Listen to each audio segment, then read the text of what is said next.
Bisikan tentang Portal.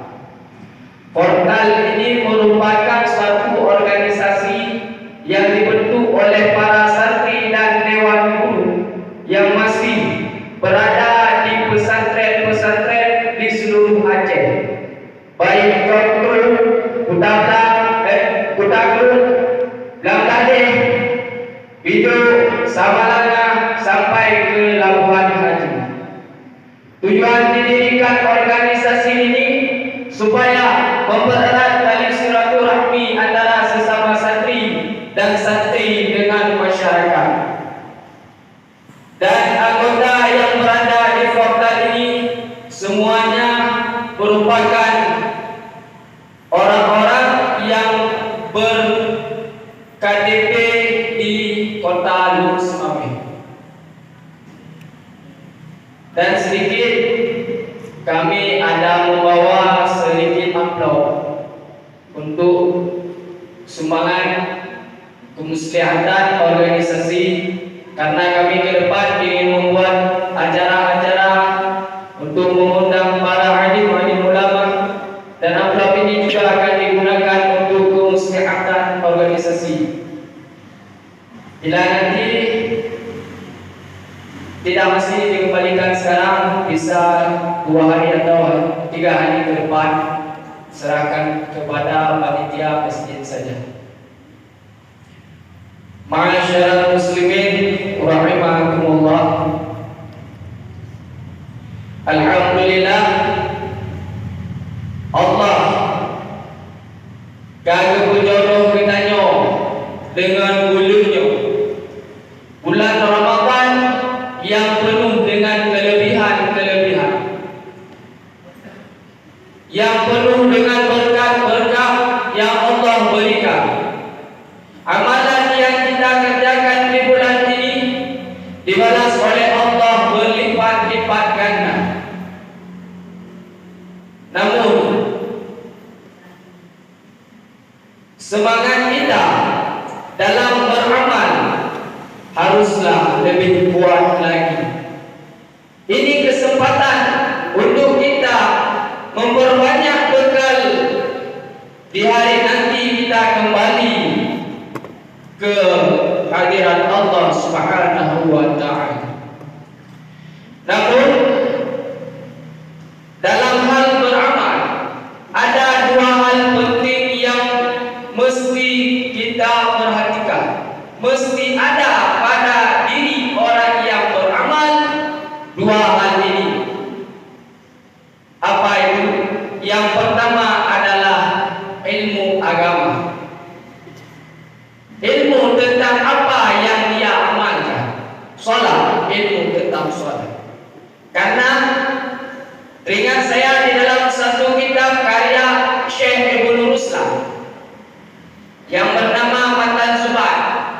Di sana Syekh Ibnu Ruslan menuliskan, wa kullu man bi ghairi ya'mal a'maluhu mardudatun la tuqbal. Setiap orang yang beramal dengan tanpa ada ilmu, segala amalannya ditolak, tidak diterima. Mengapa demikian? Dikarenakan di saat kita melakukan ibadah, kita tidak memiliki ilmu tentang ibadah tersebut, maka bila kita melakukan kesalahan, kita tidak tahu salah dan benar kita. Tanpa kita sengaja, kita telah melakukan perbuatan dosa kepada Allah, dianggap sebagai orang yang mengolok-olok ibadah karena mengerjakan ibadah, namun ibadah tersebut tidak sah kita kerjakan. Maka ilmu ini penting. Segala aspek kehidupan kita semua memerlukan ilmu, bukan hanya dalam hal ibadah. Contoh, seseorang kita suruh untuk membuat sebuah kue, tanpa ada ilmu untuk membuat kue,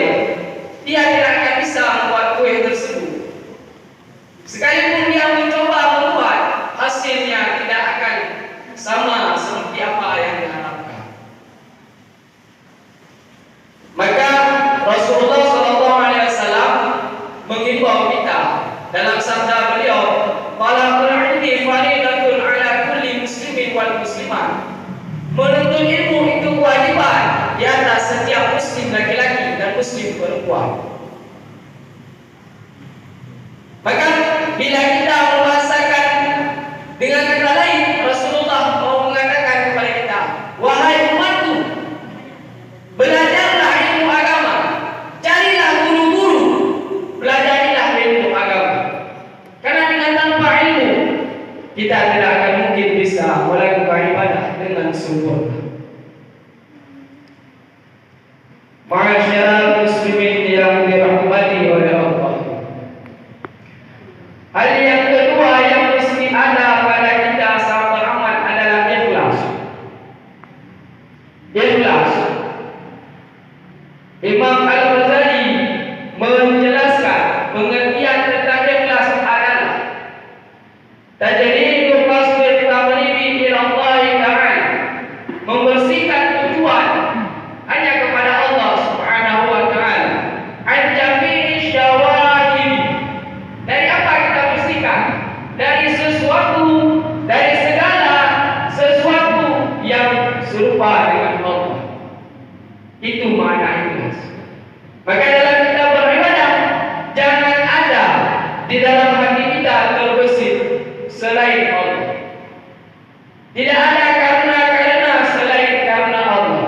Bila ada karena selain karena Allah, maka ibadah tersebut akan sia-sia. Kita pula akan dianggap sebagai orang yang syirik, meskipun itu bukan syirik yang besar, tapi syirik yang kecil. Maknanya kita mensekutukan Allah bukan dengan kata-kata kita mengatakan Allah dua, tapi ketika kita beribadah, kita meniatkan kepada orang lain. Ini dianggap sebagai syirik yang halus, syirik khafi. Maka dua hal ini mesti ada pada kita agar Allah menerima semua pahala kita, semua ibadah yang kita lakukan. Dua hal ini sangatlah berkaitan, karena dalam satu kalam ulama sufi berkata, an-nasu kulluhum halaka illa alimun. Semua manusia tanpa terkecuali semuanya celaka, kecuali yang tidak celaka al-alimun, orang-orang yang alim, orang-orang yang memiliki ilmu, mereka tidak celaka. Kemudian ulama sufi itu melanjutkan katanya, wal alimuna halaka, semua orang alim itu celaka, illa amiluna, kecuali orang-orang yang beramal dengan ilmu yang telah dia dapatkan. Wal amiluna halaka, dan orang-orang yang beramal juga celaka, illa mukhlisun, kecuali orang-orang yang ikhlas. Maka bila kita tidak ingin menjadi selaku orang yang celaka, beramallah dengan ilmu yang kita punya, dengan niat ikhlas hati hanya kepada Allah Subhanahu wa Ta'ala. Maka sampai di sini saja. Mohon maaf bila ada kesalahan. Maklum saya sendiri masih dalam masa belajar. Akhirul kalam, assalamualaikum